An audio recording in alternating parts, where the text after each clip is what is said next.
Ако ЕСМ не обезбеди 100% од потребите на струја, земјава може да се соочи со недостаток од електрична енергија, иако од владата уверуваат дека не чека тешка зима, но без рестрикции. Првиот човек на МЕПСО Муртезани со апел до надлежните да бидат подготвени сите капацитети и од домашно производство да се покријат потребите, затоа што овој пат нема да може да се влече струја од европската мрежа, за да се покријат недостатоците.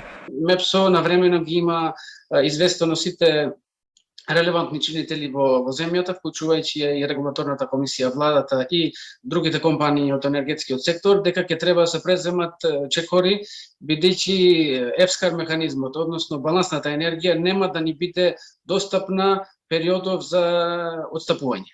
Очекувањата се дека и во следниот период цената на струјата на бирзите ќе руши рекорди. Според Муртезани, нема знаци дека во најскоро време ќе има стабилизација. Домашните фирми кои се на отворен пазар за само 2 месеци имаат за над 40% зголемен трошок за електрична енергија. Стравуваат дека во следниот период тој ќе биде дуплиран. Бараат државата да најде начин, барем да се интервенира кај надоместокот кој овие компании го плаќаат за пренос и дистрибуција. За август и за септември во моментов доколку блокираме количини ќе биде помеѓу 380 и 430 евра за мегават. Оние трошоци кои што се под контрола на државните компании како што се ЕСМ и МЕПСО, мислам може да се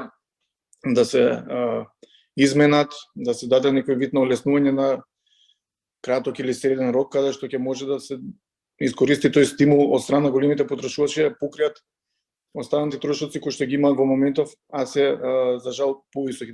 За над 40% поскапе струјата и за малите бизниси, кои се трудат да не стават клуч на врата. Пред известно време државата го задолжи ЕСМ да најде начин за целосно да ги покрие потребите од струја за да нема потреба од увоз. Од државните електрани пак се изјаснија дека се прави напор за да ги обезбедат количините.